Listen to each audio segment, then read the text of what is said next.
Hello అండి, నమస్తే. నేను మీ జోష్న. నేను ఈరోజు మీకు చూపించబోయే రెసిపీ సన్న కారపూస ఎలా చేసుకోవాలో చేసి చూపిస్తాను. చాలా సింపుల్గా చేసేసుకోవచ్చు, చాలా ఫాస్ట్గా చేసేసుకోవచ్చు.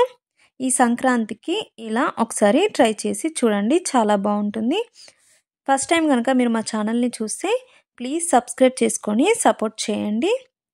దీనికోసం ముందుగా ఒక ప్లేట్ని తీసుకొని ఇందులో ఒక జల్లెడని పెట్టేసుకొని 2 కప్స్ వరకు శనగపిండిని తీసేసుకోవాలి.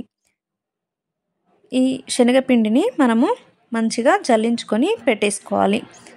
ఇలా జల్లించుకున్న తర్వాత ఇప్పుడు ఇందులో కొద్దిగా బియ్యపిండిని వేసేసుకోండి.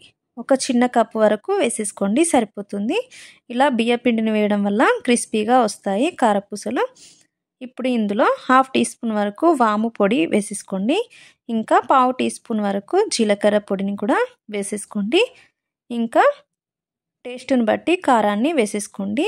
నేను 1.5 టీ స్పూన్ వరకు వేసుకుంటున్నాను.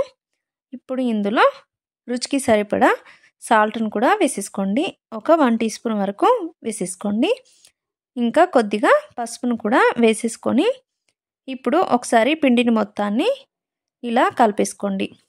వాటర్ వేయకముందు ఒకసారి పిండిని మొత్తాన్ని కలుపుకోండి. ఇలా కలుపుకున్న తర్వాత ఇప్పుడు కొద్దిగా వాటర్ని వేసేసుకుంటూ పిండిని మొత్తాన్ని కలుపుకొని పెట్టేసుకోండి. చూడండి, ఈ విధంగా కొద్దిగా వాటర్ని వేసుకుంటూ పిండిని మెత్తగా కలుపుకొని పెట్టేసుకోవాలి. చూడండి, ఈ విధంగా ఉంటే సరిపోతుంది. నేను ఇలా చేసుకొని పక్కన పెట్టేసుకున్నాను. ఈ కారపూసని చేయడానికి మనము ప్లేట్ని చాలా చిన్న హోల్స్ ఉన్న ప్లేట్ని తీసేసుకోవాలి. చూడండి, ఈ విధంగా చిన్నగా ఉండాలి హోల్స్. ఇప్పుడు ఇందులో కొద్దిగా ఆయిల్ని వేసేసుకొని స్ప్రెడ్ చేసేసుకోండి. ఇలా చేసుకోవడం వల్ల పిండి అంటుకోకుండా మంచిగా వచ్చేస్తుంది. ఈజీగా చేసేసుకోవచ్చు కారపూస. ఇప్పుడు మనము కొద్దిగా పిండిని తీసేసుకుంటూ ఇలా పెట్టేసుకొని మూత పెట్టేసుకోవడమే. అంతేనండి, ఇలా పెట్టేసుకొని మూత పెట్టేసుకోండి. ఇప్పుడు డీప్ ఫ్రై కోసము నేను ఆయిల్ని హీట్ చేసేసుకొని పెట్టేసుకున్నాను.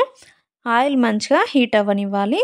చూడండి, మనం పిండి వేస్తే ఇలా పైకి రావాలి. ఇలా అయితే మనకు కరెక్ట్గా ఆయిల్ హీట్ అయిపోయినట్టు.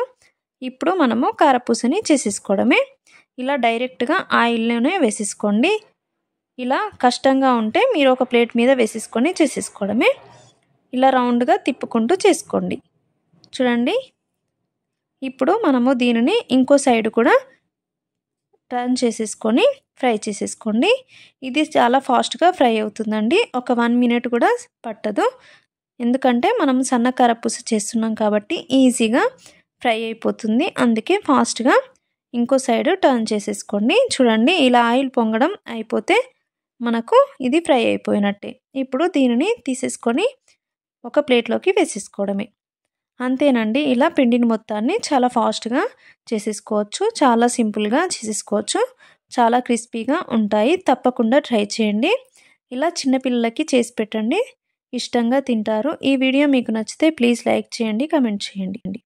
Thank you for watching.